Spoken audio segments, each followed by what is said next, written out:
All right, so I'm taking my morning walk so I can kind of clear my head because I have a draft tonight at 7, another draft in the second of the two big leagues that I'm in.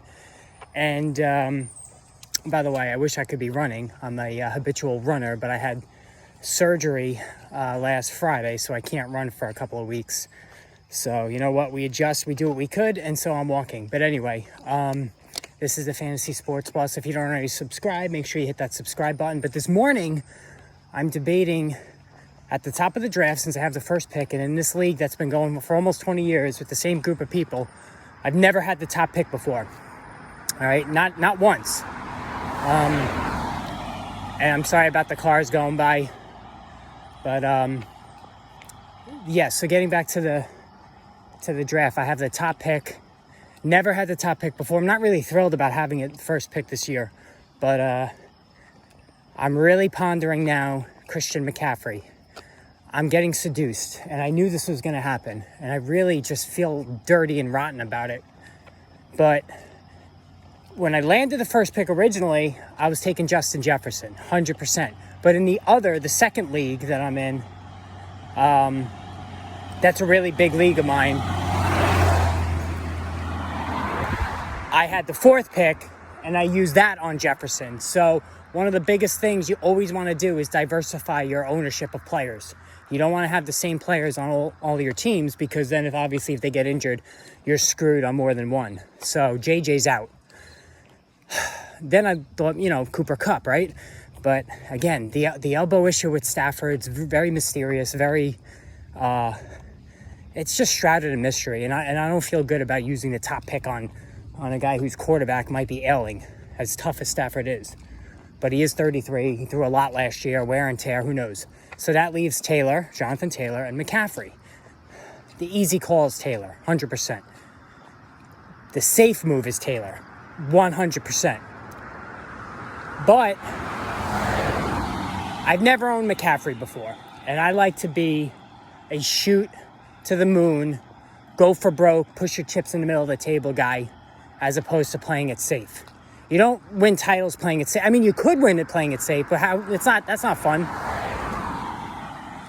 And the thing with Taylor that concerns me just slightly is that you've heard Frank Reich say over and over again he wants to use Nyheim Hines more. He doesn't want to rely on Taylor too much. So there will be a decrease in workload. You have a much more competent quarterback in Matt Ryan now, so they're going to be slinging it more. Feel confident in throwing it more without that idiot coach killer Carson Wentz there, who sucks anyway. Leave it to the Commanders to think it's a good idea to bring him in. So you have that. And, this is a PPR league, so let's say Taylor, best case scenario, and I don't see it happening, is 50 catches, all right?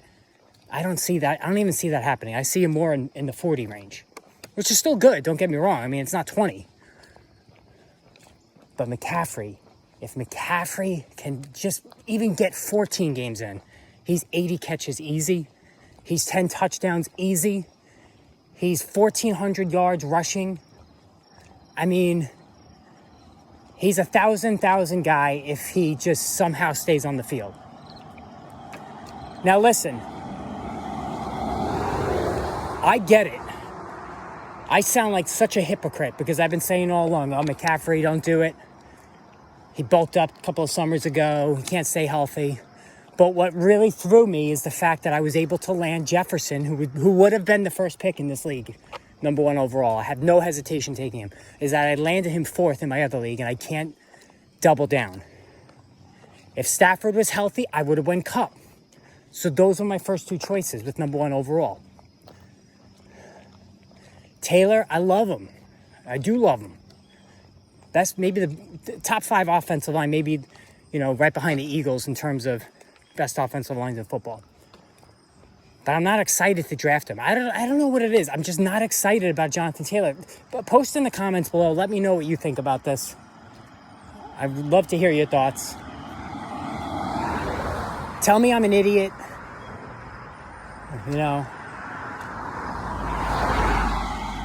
Talk me off the ledge. But I don't know, man. And then the other part of this is that I love Michael Pittman. If I take McCaffrey first, I can grab Pittman as my ace wideout coming back. And then I plan to go either Mark Andrews or Kyle Pitts. So then I would start CMC, Pittman, Mark Andrews / Kyle Pitts. Damn. Or maybe Leonard Fournette falls, and I start with CMC and Fournette. I have two backs that catch 70 passes. Oh, man. This sucks. You know, and I've been trying to trade the pick, too, honestly. Nobody's biting. So what does that tell you about how exciting it is to draft Jonathan Taylor? I've been offering this pick around the whole league. Nobody wants it. So I'm not the only one that thinks that. So, again, tell me in the comments what you think. All right, hit the like button, please, the notification button, because more videos will be coming. Christian McCaffrey, Jonathan Taylor, first pick, PPR league, tonight 7. What the hell do I do? All right, let me know.